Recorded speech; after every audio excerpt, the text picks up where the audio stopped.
ಗಣಪತಿ. ಈ ಹೆಸರು ಎರಡು ಪದಗಳ ಸಂಯೋಜನೆಯಾಗಿದೆ.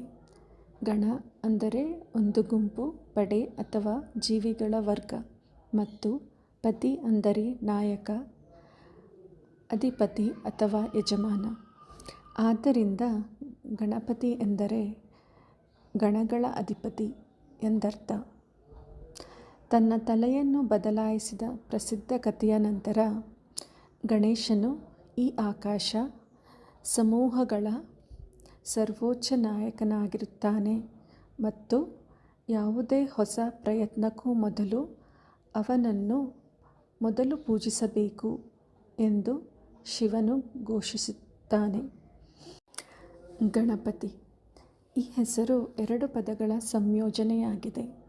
ಗಣ ಅಂದರೆ ಒಂದು ಗುಂಪು, ಪಡೆ ಅಥವಾ ಜೀವಿಗಳ ವರ್ಗ, ಮತ್ತು ಪತಿ ಅಂದರೆ ನಾಯಕ, ಅಧಿಪತಿ ಅಥವಾ ಯಜಮಾನ.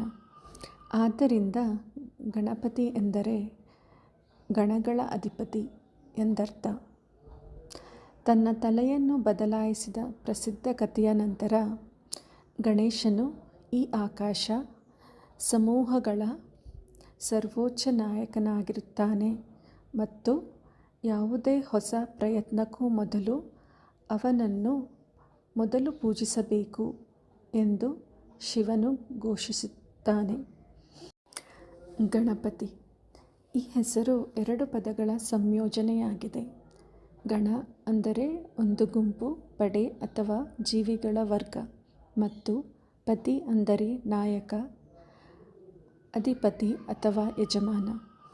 ಆದ್ದರಿಂದ ಗಣಪತಿ ಎಂದರೆ ಗಣಗಳ ಅಧಿಪತಿ ಎಂದರ್ಥ. ತನ್ನ ತಲೆಯನ್ನು ಬದಲಾಯಿಸಿದ ಪ್ರಸಿದ್ಧ ಕಥೆಯ ನಂತರ ಗಣೇಶನು ಈ ಆಕಾಶ ಸಮೂಹಗಳ ಸರ್ವೋಚ್ಚ ನಾಯಕನಾಗಿರುತ್ತಾನೆ ಮತ್ತು ಯಾವುದೇ ಹೊಸ ಪ್ರಯತ್ನಕ್ಕೂ ಮೊದಲು ಅವನನ್ನು ಮೊದಲು ಪೂಜಿಸಬೇಕು ಎಂದು ಶಿವನು ಘೋಷಿಸುತ್ತಾನೆ. ಓಂ ಗಂ ಗಣಪತಯೇ ನಮೋ ನಮಃ. ಶ್ರೀ ಸಿದ್ಧಿ ವಿನಾಯಕ ನಮೋ ನಮಃ.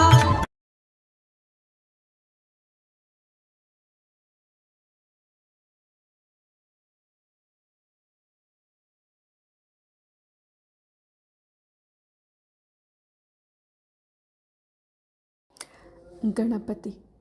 ಈ ಹೆಸರು ಎರಡು ಪದಗಳ ಸಂಯೋಜನೆಯಾಗಿದೆ. ಗಣ ಅಂದರೆ ಒಂದು ಗುಂಪು, ಪಡೆ ಅಥವಾ ಜೀವಿಗಳ ವರ್ಗ, ಮತ್ತು ಪತಿ ಅಂದರೆ ನಾಯಕ, ಅಧಿಪತಿ ಅಥವಾ ಯಜಮಾನ. ಆದ್ದರಿಂದ ಗಣಪತಿ ಎಂದರೆ ಗಣಗಳ ಅಧಿಪತಿ ಎಂದರ್ಥ. ತನ್ನ ತಲೆಯನ್ನು ಬದಲಾಯಿಸಿದ ಪ್ರಸಿದ್ಧ ಕಥೆಯ ನಂತರ ಗಣೇಶನು ಈ ಆಕಾಶ ಸಮೂಹಗಳ ಸರ್ವೋಚ್ಚ ನಾಯಕನಾಗಿರುತ್ತಾನೆ ಮತ್ತು ಯಾವುದೇ ಹೊಸ ಪ್ರಯತ್ನಕ್ಕೂ ಮೊದಲು ಅವನನ್ನು ಮೊದಲು ಪೂಜಿಸಬೇಕು ಎಂದು ಶಿವನು ಘೋಷಿಸುತ್ತಾನೆ.